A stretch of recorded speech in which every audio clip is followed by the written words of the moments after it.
Alan Marshall, 30, a father of two, died on the 28th of March 2015, after being violently restrained by up to 17 prison officers in the HMP Edinburgh. Alan was placed in jail on remand for 30 days before his court date for unpaid fines and breach of the peace charges. He had only 5 days left in prison when the incident took place. Alan, from South Lanarkshire, originally from Glasgow, had ran his own recycling business. A detailed report of the actions of prison officers was handed in by Sheriff Liddell. Alan was transferred to the jail's segregation unit on the 24th of March after officers had said he became agitated and had become violent and damaged his cell. Stephen Banks was involved in escorting Alan to the segregation unit. On his arrival, around 7:30 a.m., Alan was met by first-line manager David McAdam, John Nichol and 2 others. Once in his cell, he was taken to a shower room. The 4 officers, including David McAdam and John Nichol, then attempted to return Alan to his cell. Alan is said to have violently resisted, and a struggle had started. The 4 men were soon joined by a number of other officers, including Brian Fraser, who took over from David McAdam. Both Brian Fraser and Charles Kivling used their feet to restrain Alan in the shower area. Later, when giving evidence, Brian Fraser described this behavior as out of order. 8:15 a.m. Alan was dragged face down and feet first into the corridor, which was captured on CCTV. 8:20 a.m. Alan was still mobile and he had tried to raise his body off the ground, but he was prevented to do so by 5 prison officers, with an officer placed each at a limb and one at his head, keeping him down. 8:25 a.m. Charles Kivlin helped Stephen Banks put plastic handcuffs on Alan, who was already on the floor facing downwards with his arms held behind his back. Charles Kilvin also placed a foot on his shoulder while handcuffs were being applied. 8:30 a.m. It was realized that Alan had stopped breathing, and the handcuffs were removed by Stephen Banks. Nurses arrived on the scene and tried to resuscitate Alan. One nurse said that Alan was found on his back with his arms outstretched, whilst still being restrained by the officers. Charles Kilvin was holding one arm and Kevin O'Hara the other. Nobody was attempting CPR. 9 a.m. Alan was taken to Edinburgh Royal Infirmary. He had suffered a cardiac arrest and died 4 days later while in an induced coma, with multiple injuries. When approached by the Sunday Mail, David McAdam, Charles Kivlin, Kevin O'Hara, and Stephen Banks all declined to comment. John Nichol did not respond to attempts made to contact him and Brian Fraser could not be traced. Labour MSP Richard Leonard said, "We know 13 prison officers held him down, restrained and controlled him in the shower room with such force that a fatal accident inquiry concluded that his death was entirely preventable." It begs the question whether it was right that prison officers who were described by the fatal accident inquiry sheriff as mutually dishonest should have been granted immunity in the first place. Labour Pauline McNeill, convener of Holyrood's Justice Committee, added, "I would question why 13 prison officers were given immunity from prosecution when we still don't have the answers the family seek. I will continue to fight for justice for Alan and his family." Alan Marshall's family are now fighting for justice and accountability for the horrific event. Please visit justicefораlanmarshall.com. Sheku Bayoh, 31, died after being restrained by police in Kirkcaldy, Scotland. Police arrived. Sheku was unarmed.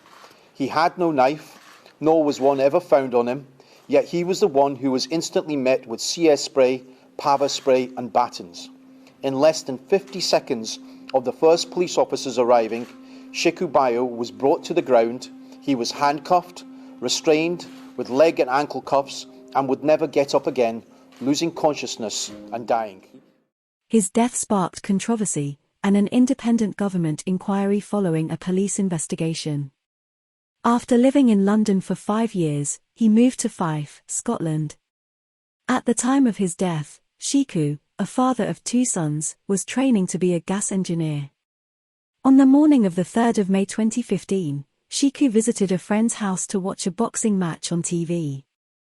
His friends noticed he was acting out of character, which he acknowledged before volunteering to leave the gathering. Sheku then went to his home, where it is claimed in reports he got a knife, and went into the street with it. Concerned neighbors called emergency services to report a black man with a knife acting erratically, and police were dispatched. A number of Police Scotland constables arrived at the scene where they confronted Sheku, with shouts, pepper spray, and batons before taking him to the ground and cuffing his wrists and ankles. Prior to his restraint, Sheku assaulted a female officer, PC Nicole Short, by chasing her, striking her to the head, and thereafter kicking and stamping on her as she lay unconscious. Officers demonstrated in evidence how Sheku had violently stamped on PC Short. A medical consultant said he would have expected to see more evidence of fractured ribs on the body of a police officer who was allegedly stamped on by Sheku Bayoh minutes before he died. 2 police officers claim Mr. Bayoh stamped on PC Nicole Short's back, to the point where one of them believed she was dead. Their account is disputed by a member of the public who watched from his house who said the stamping did not happen. The event in the fact that she had been chased and that she remembered the fall itself and putting her arms out to save herself, and then that she curled up in a ball and was then lifted by one of her colleagues. If she had lost consciousness, I would have expected there to be a gap in the recollection that she gave me. Nicole. And she described experiencing a searing pain in her right-hand side after the assault. If she had complained of a searing pain in her right-hand side when you examined her, would you have made a note of that? I don't see any reason why I wouldn't have done. The inquiry also heard from Dr. Gillian Norrie, a forensic medical examiner who'd been asked to see Nicole Short at Kirkcaldy police station later that same day. And in this particular examination of PC Short, there were no injuries noted in relation to her back or her abdomen or in that general area. That's correct. Thank you. At that time, when I saw her, there was nothing to document in terms of injuries in those areas. Dr. Ian Anderson. A post-mortem report revealed injuries to Mr. Bayoh's face, bruising across his body, a fractured rib, and the presence of the street drugs MDMA and flakka. His cause of death was recorded as sudden death in a man intoxicated, whilst under restraint.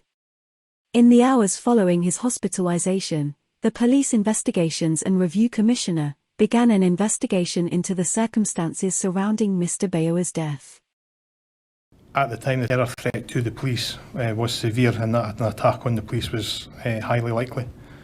And like I say, my initial concern was the overt nature of what he was doing. Maybe he was looking for the police to get there. So I just joined in the dots for possibilities as to what we might be dealing with. I had to be bearing in mind that there was intelligence that some person or group of people were looking to cause harm to the police. Scotland's police force and its prosecution authority have refused to give 12 police officers immunity from criminal charges in an inquiry into the death in custody of Sheku Bayoh. The officers involved, some of whom have since left the police, have consistently denied any wrongdoing and have not been prosecuted or disciplined over any aspect of Bayoh's arrest. Please support the family's nationwide campaign, and make a contribution if you can, and spread the word about the injustice that has devastated their family to fight to ensure no other family is denied justice.